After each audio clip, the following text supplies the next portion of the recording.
Okay, so with that, today, really and truly super, super easy.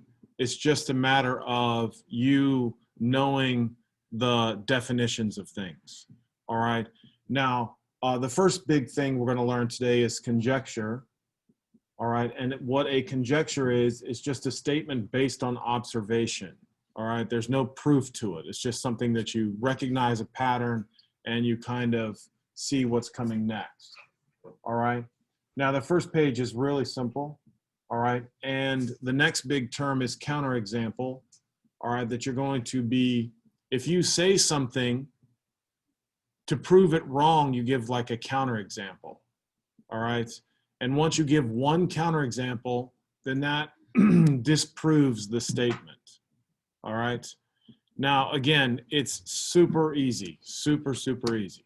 All right. Now, I know you guys get annoyed when I say that, and then it's not as easy as you think I think it is. But I promise you, this is super easy. All right. Super, super easy. Now, let's go ahead and start here. All right. So make a conjecture about the next item in the sequence. Basically, it's just trying to see a pattern. So to me, when I'm looking at these things, as I'm drawing them, I kind of list the number of dots, right? The first one has 4 dots. And then the next one has what? 6. 6. And the next one has 8 and so on. So we could draw the next shape, right? I don't care about drawing things. I'm not going to make you do that. Just you can say there's going to be how many dots involved? 12. Yes, sir. Yeah, of course. You don't even have to ask me. Okay, just get up to the front. I appreciate that. All right, there's another chair up here too. If anybody's, not sure about something and they want to move up to the front, feel free. All right. And the other thing is just speak up if you're not sure about something. All right. So you would say, and if we wanted to, we could draw, but I don't care about drawing these pictures. All right. Now, number 2. Make a conjecture. So for number 2, 5, -10, 15, -20. So what are we doing, Mr. Wilson? It's like going to the negative and then subtracting 5. That's exactly right. Multiples of 5 almost, right? 5, 10, 15, 20, but they alternate signs. All right. So the next term is going to be what? Yeah, 25. I told you, simple. All right. So now, number 3. All right. What are we recognizing in this pattern? Mr. Stauffer, what do you think? 1/16. Yeah, positive 1/16. So what are we doing? Dividing by what? Yeah, dividing by -2. All right. If you want to do that, I'm okay with that. All right. Number 4. What do we got for number 4? Drew? 0.375. Yes. 0.375. And because what are we doing each time? Yeah. Multiplying by 1/2, or you can say dividing by 2. All right. Okay. So now, if I tell you ABC is a right angle, what can you tell me about the shape? It's a triangle. No, only about the angle. What do you think, Kenzie? Yes. So what I want you to write down is you can say angle ABC equals 90 degrees. And actually that is true. All right. Now, this again, I'm going to emphasize. Well, I'm going to let someone tell me. What is true on number 6? Karina? Yeah, it definitely is a line. All right. So what's true about the relationship between S, R, and T, though? Ruffin? No, we don't know that. Sam? No. Hannah? They are collinear. Something better than collinear. I like that, though. That's good. I like collinear. All right. Specifically, what am I thinking of? They could be They could be in a midpoint. Doesn't have to be. I'm thinking of this. Segment addition. That's right. The segment addition postulate. And what does that say? Someone tell me. That was on the test. What was it? that R and S plus S and T equal R2. Yeah, that's what I'm thinking. But I also like R, S, and T are collinear. All right, I definitely like that. All right, let's take a look at number 7. P, Q, R, and S are non-collinear. P, Q, R, and S are non-collinear. But PQ is congruent to QR, QR is congruent to RS, and RS is congruent to SP. Ooh, what do we got here, Morty? I have a question. Okay. Does this also mean that PQ is congruent to like SP or no? Yes, very good. It's called the transitive property. We will learn that also. That's very good. Yes, ma'am. What do you think?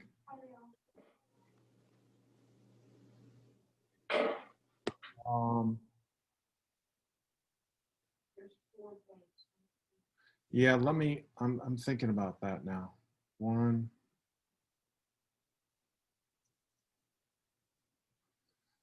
Well, yeah, they are coplanar. We could say that. I'm trying to draw like a, It could be. yeah. I'm trying to think of something like this though.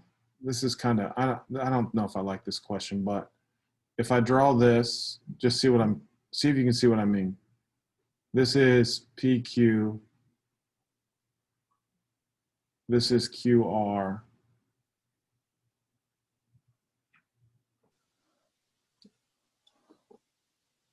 Oh, yeah. You're right. I was mistaken. RS. I like this now. All right, so all of those are equal. So what could we call that? We could call it a square. Thank you. I heard someone at home say something. That was good. It's square. Does it have to be a square though? No. It could be a what? I don't think it can be a rectangle, even though a square is a rectangle, but that's a different story. Say it again, what could it be? It could be a parallelogram, but what is the specific name of a parallelogram whose sides are all the same? Rhombus. Yeah, rhombus. Good job. More importantly, this could be a rhombus. All right, because remember, a rhombus is just a tilted square, so it could look something like this. All right. And then we have P, Q, R, S, and now they're all equal. All right, so I like that, guys. Okay, so now if A, B, C, D is a parallelogram, what can we say is true? Tell me. Are all the sides equal on a parallelogram? They could be, because a rhombus is a parallelogram. But more importantly, what could we say?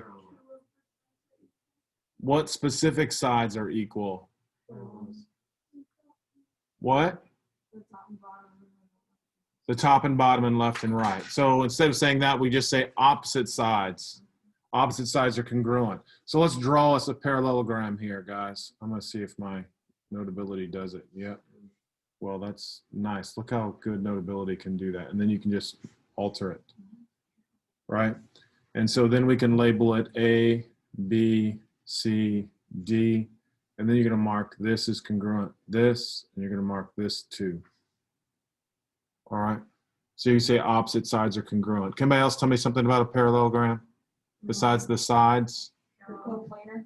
Well, yes, they're definitely coplanar. All right, ABCD is coplanar. What about the angles?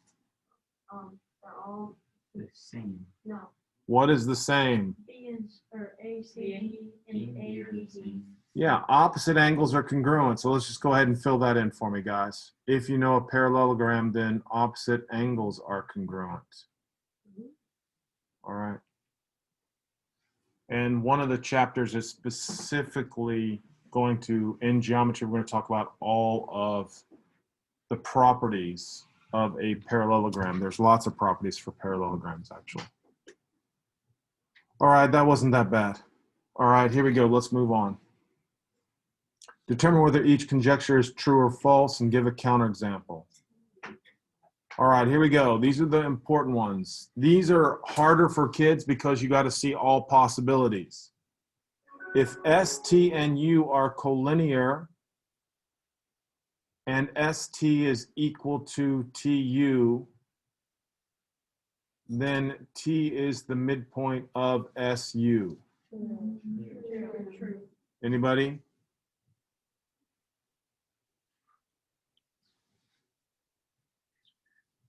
Now, again, if we're working it, you can kind of get a good feel for it. If we say S, T, U, and that ST is equal to TU, then T is the midpoint. Now, is it possible, because it says they are collinear, is there any other way? Could I put U on this side? Let's see if I can. If I put U on this side,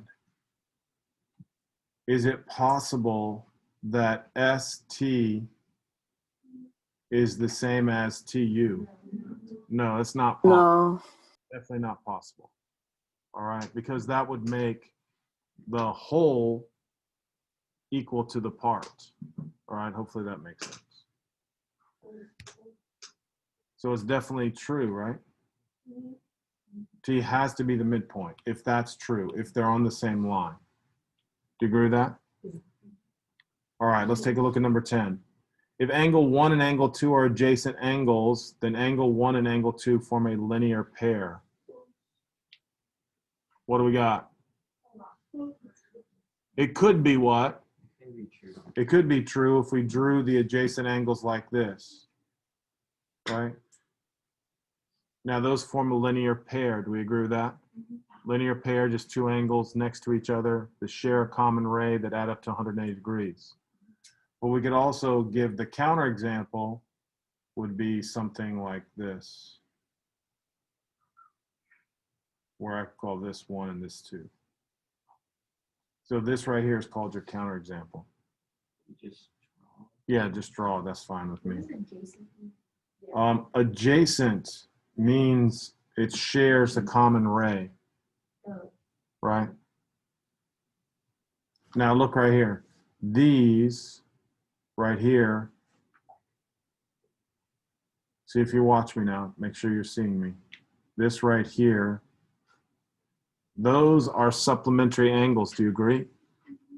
Are they linear pairs? No, they are not. All right, they're not linear pairs because they do not share. Now are they linear pairs? Yeah, now you know the difference. Okay, and that's adjacent. That is not adjacent. That's brilliant statement. Yes. Linear pair means that they are supplementary. Very good question. All right. Because in this example right here, what I'm trying to point out is these are adjacent but not supplementary, so they're not a linear pair. And again, geometry is kind of boring to me because it's just knowing the definitions. All right, facts. All right, now it says number 11. If GH and JK form right angles and intersect at P. So here we go, I'm going to draw this. GH and then JK,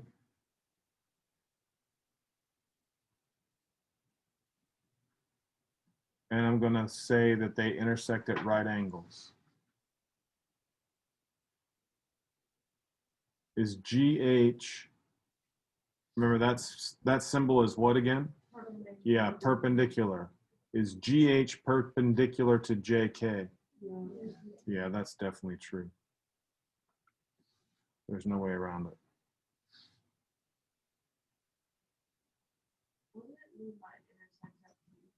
Oh, I didn't write that. Thank you very much.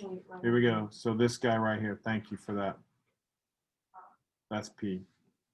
I should have put that in there. Okay, so now let's read number 12. Each spring, Rachel starts sneezing when the pear trees on her street blossom. She reasons that she's allergic to pear trees. Is that true? Not necessarily. Exactly right. All right. That's why people make so many mistakes with logic. All right. Every time you walk out the door and you start sneezing, right, you want to associate it with something. May or may not. Right? She might be, but does she have to be? No. Yes, ma'am. Spring is also when everything. That's exactly right. Thank you very much. All kinds of trees are blooming. All right.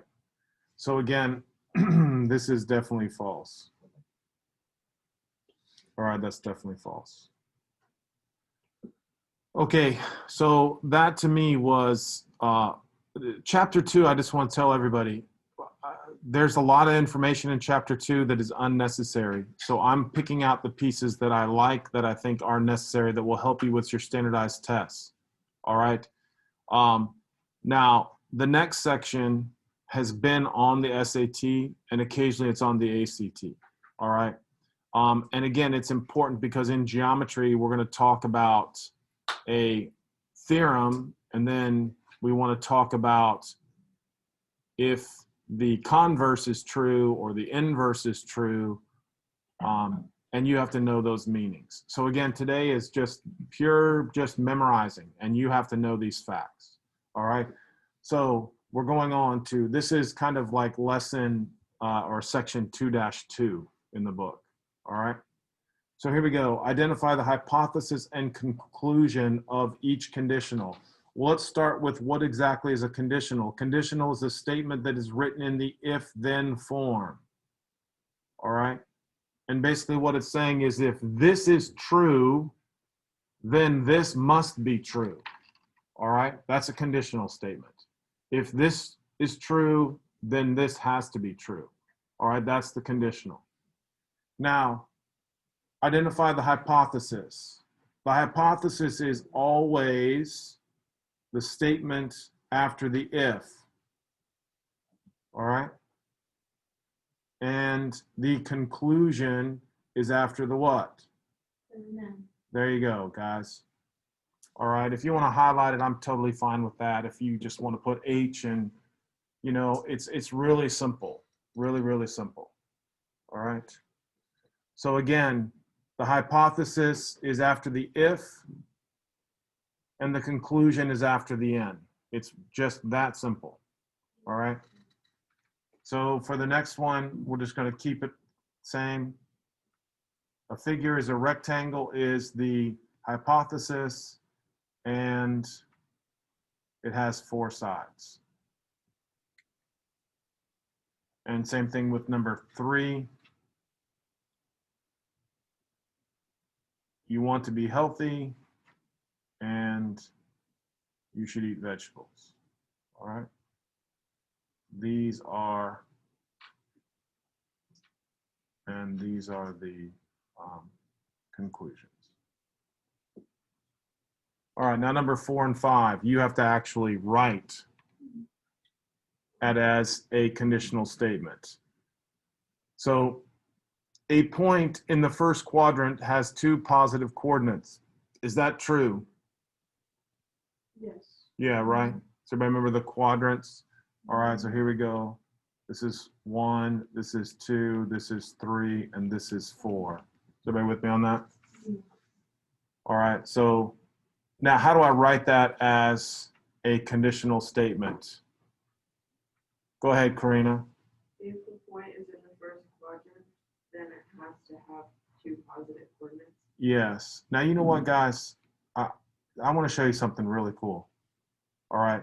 And some of you probably already know this, but I'm just amazed. if a point is in the first quadrant, then I'm going to say it properly, then the point has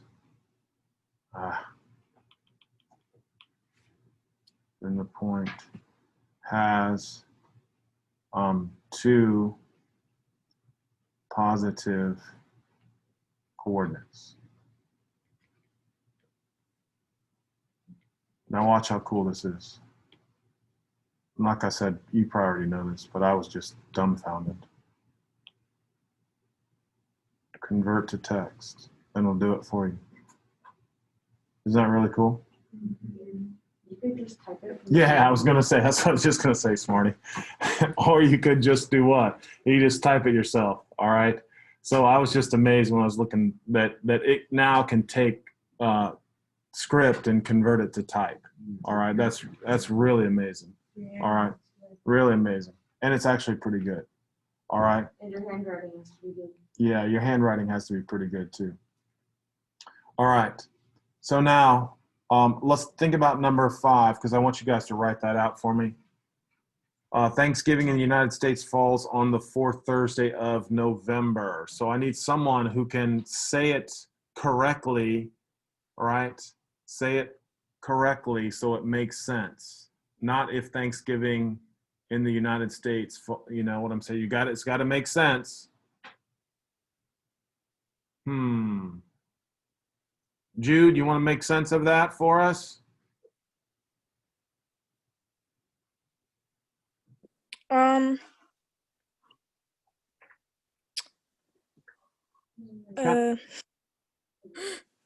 right, Sam, go. Okay. 4th Thursday of November, and it is Thanksgiving in the United States. Yeah, but you kind of switch things. I want the first one. Tell us. And it is Thanksgiving in the United States, and it is the 4th Thursday.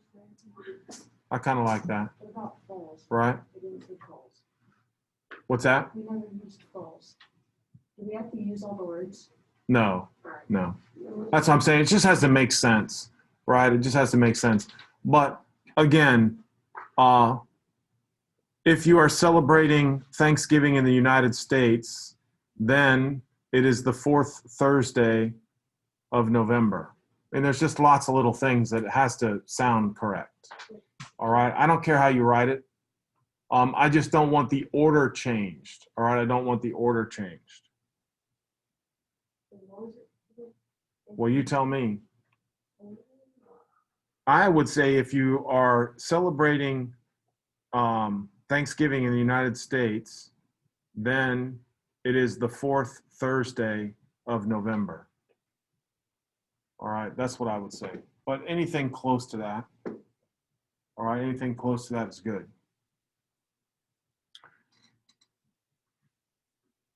All right, now let's look at number 6. All right, let's look at number 6. Now we're giving counterexamples. All right, if you live in a country that borders the United States, then you live in Canada.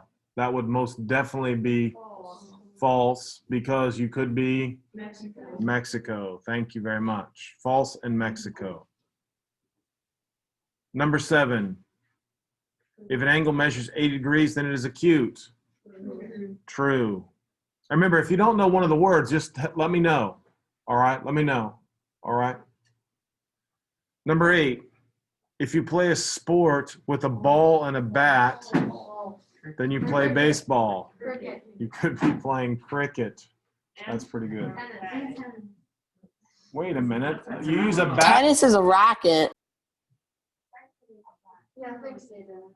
Technically, it's a bat because you're hitting it. Oh, okay. It's like All right. I have a cricket bat. What if you're playing wiffle ball? Oh, that's a good one. Wiffle ball. I like that. Wiffle ball. You could be playing wiffle ball. All right. All right. Now, here we go. Now, the important part of today's lesson, actually, all right, is we're going to do theorems and we're going to do postulates.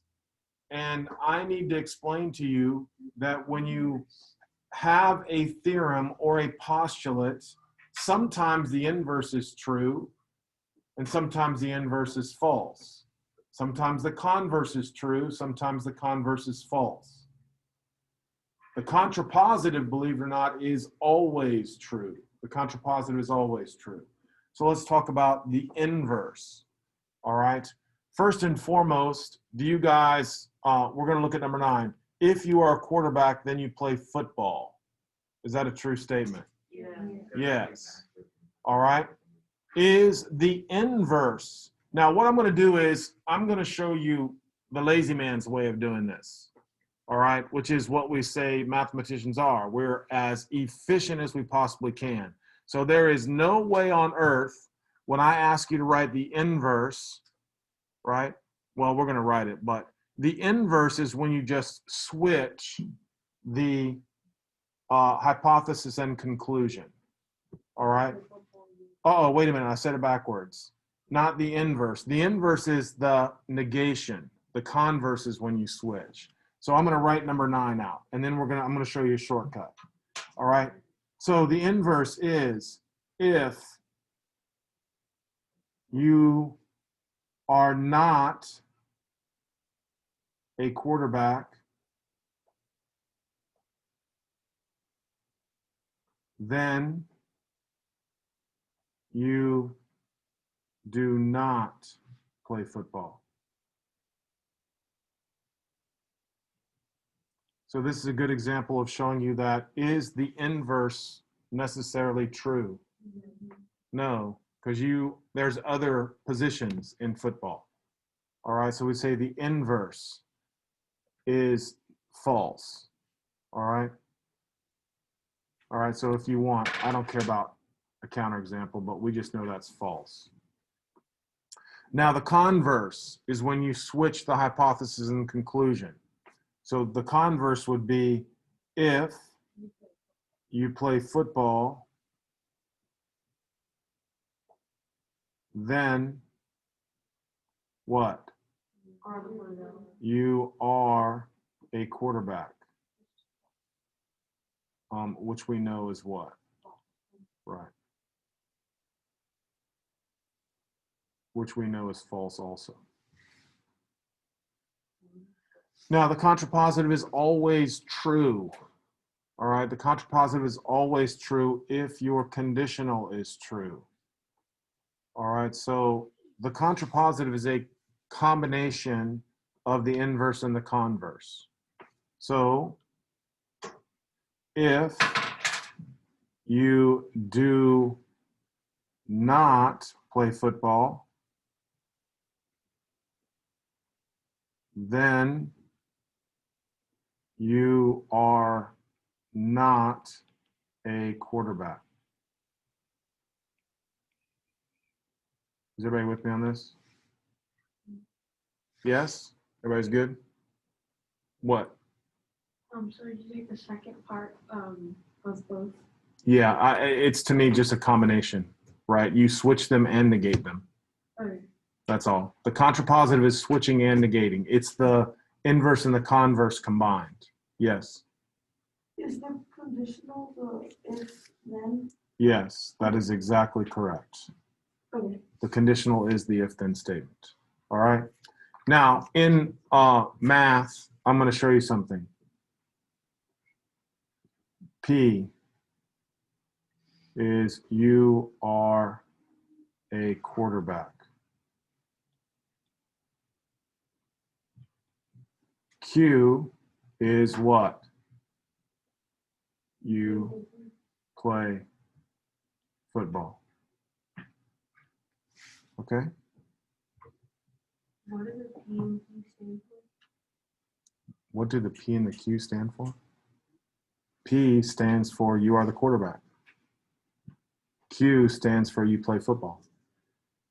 I'm going to show you an abbreviation. That's all. It's not a big deal. So the conditional is written like this. That's the conditional. So that's how mathematicians write it. Just shorthand, right? So now, what would the inverse be? Wait a minute, the inverse is the negation, right? So this right here is the conditional. Then this is the inverse. And what does that symbol mean? Not P. If not P, then not Q. That's the symbol for the inverse. Is everybody with me? Then I'm going to do if Q, then P. That's the what? That's the converse. Thank you for listening. That's the converse. All right. And then this is the symbol for the contrapositive. What's the symbol for contrapositive? Squiggly. Q. There you go. That's the contrapositive. All right, that's the abbreviation. So NQ. Say it again. NQ to NP. So you just write that down for contrapositive. What are you seeing in N? It's a squiggly line. Bo? Who said N? No, it's not an N. It's a squiggly line. All right, let me show you. See right here? That's what we're talking about. You with me on that? Okay. All right. Now, what I did here, guys, is there's kind of a lot of writing, but that's okay. Here we go. Let's write number 10 as a conditional. Now I wanted to make sense, guys. I wanted to make sense. I just don't want to say, if pianist, then musician. That doesn't make sense to me.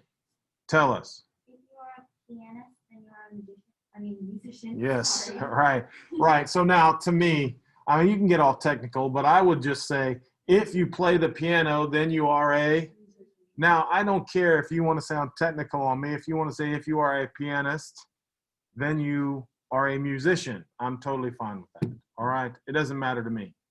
All right. So write the conditional, write the inverse, write the converse, and write the contrapositive. No, listen, I want you to do it just this time, and then we're going to do it. You know what I'm saying? Because I'm trying to get it in your head. All right. I need you to understand the difference between the converse, the conditional, and the contrapositive and the inverse. All right. So just write it out. I know it's a pain. I'm not going to ask you to do it much more. All right. We're just going to do it one time and be done with it. I'm expecting that to be in your brain. All right. So I better write it out.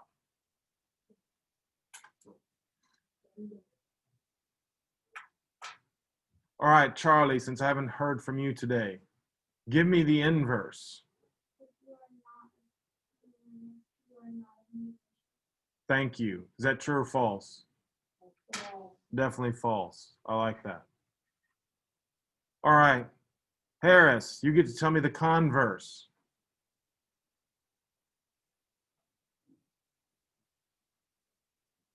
Can you tell me the converse?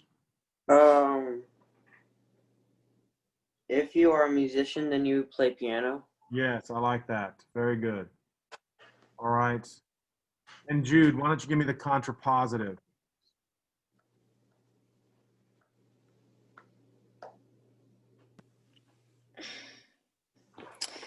If you're not a musician,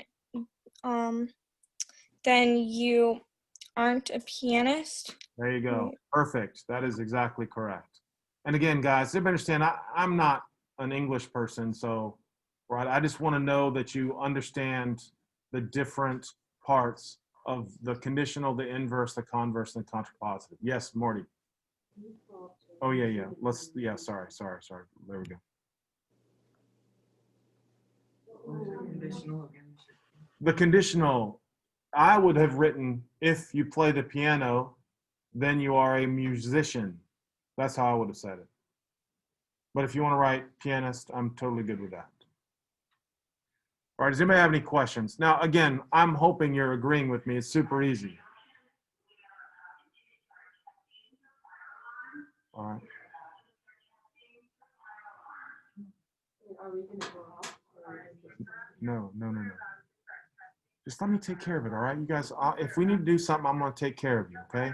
Don't worry about it. I want to work. Go. I'm on the last one. What? I'm on the last one. I just need to. Yeah, just write the contrapositive out. Contrapositive, if you aren't a musician, you aren't a pianist.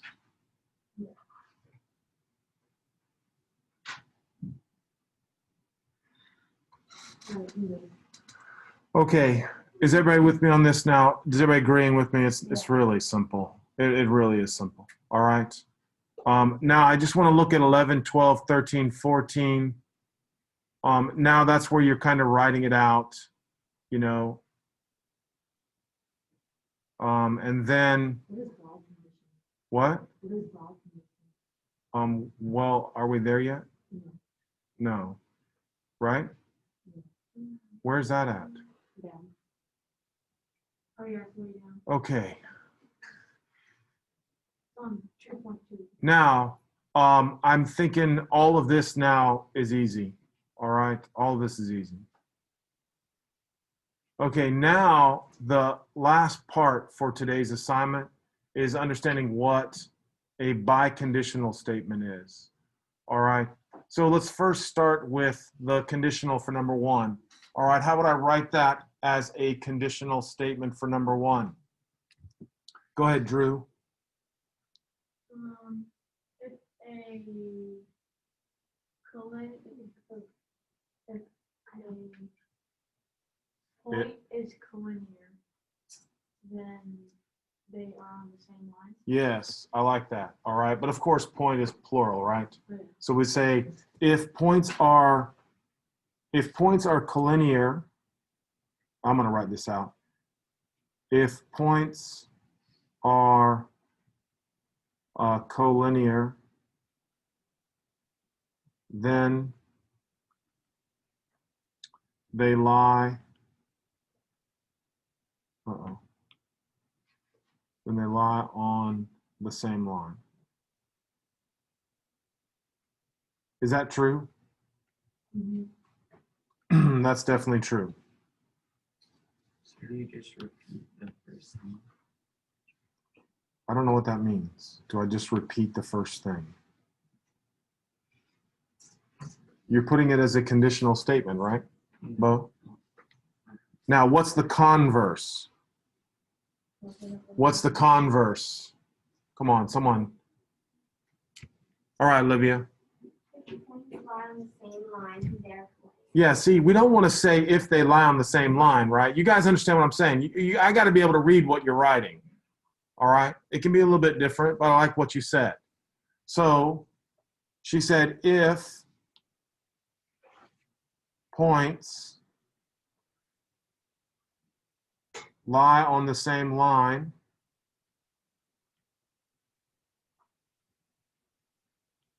then they are collinear.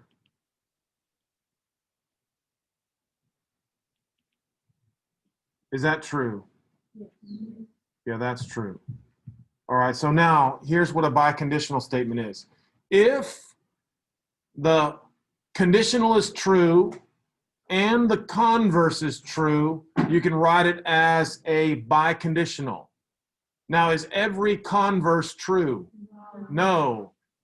So you have to establish that. So if you establish the conditional is true and the converse is true, you can write it as a biconditional. All right, here's how you write it as a biconditional. You write it like this. Hey guys, don't worry about our alarms here. All right, they're just testing them. All right, so I got to talk a little louder. So biconditional, collinear, points. Oh wait, I should say points are collinear. Sorry guys. Points are collinear. Points are collinear. Now the difference. If and only if, and mathematicians write it like this, IFF. That stands for if and only if. All right. Points are collinear if and only if what? They lie on the same line. They lie on the same line. All right. So can you abbreviate if and only if? Yes, abbreviate if and only if. I'm happy with that. All right. Everybody at home, how's that going? Easy, right? All right. Now, here is what I want to do. All right. So you agree there's just lots of writing. Isn't that annoying? Does everybody agree with me? That's annoying. All right. Now, the only way you're going to get into your thick skull is if you do what? Just practice, okay? I'm not going to make you do them all. All right. Let's go and do this. I do think 11, 12, 13, and 14 is important because it's just the abbreviations. So I want everybody to do 11 through 14. And then we can do this. We can just do the odds. All right. 15, 17. And then let's do 3, 5, 7, and 9. I think that's fair enough. I think that's good enough to get it into your head. All right. That's good enough to get into your head. All right. 15, 17, 11 through 14. I want you to write those out. Does everybody understand that? All right. Is that clear at home, guys? Morty, I'm glad nothing gets by you still. All right. Anybody have any issues? Anybody have any questions? All right. I think it's a good idea now because it takes a few minutes, even though we have 10 minutes, I'm going to go ahead and close down the video now for my homeschool guys. All right. But I would like to ask, if you guys have a question, you can ask me now. Is there any last minute thing here, or are you all good? All right, now listen, do me a favor. You are now going to submit your homework. All right? No, just this from now on, right now. As soon as you're done with your homework, you can just turn it in, correct? Now, Miss Hill, I posted a video if you forgot how to do it. I don't want screenshots. All right, except some of you, we've tried. All right, we have workarounds now or something, but I'm going to take a look at your homework. All right, am I going to look at every little detail? I'm going to be honest with you. There's no way I can. All right, so I'm just going to kind of check it for completion. Please do a good job. I'm trying to show you that if you do your work every single day, you should know how to do the test. All right, to probably about an 80%. If you do a little studying, you can bump it up to 90. If you do a lot of studying, you might be able to get it up to 95. There are some questions on the test, they're designed to make you think. So it's hard to make 100, all right? But please, as soon as you're done with your homework, just submit it, all right?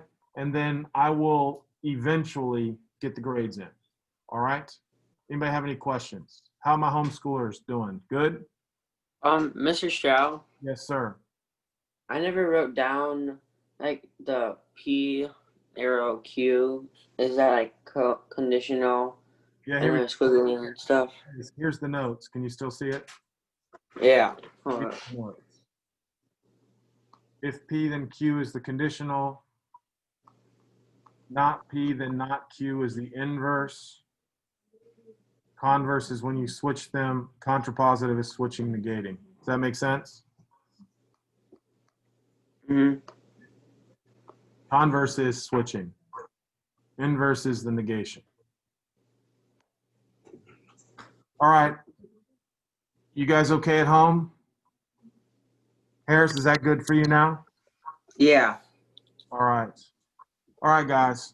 I'll see you in the morning. Remember, try to get on a little bit early, all right, because we're going to start as soon as everybody's on because chapel is not 15 minutes long. It's like 8 to 10, all right? So as soon as chapel's over, I want to get started because I'd like to get more work, not less. All right, guys? Thanks, you guys. Have a good day, okay? Okay, thank you. Bye. Bye-bye. Bye. Bye-bye, Harry. Bye. Bye, Jude. Have a good day.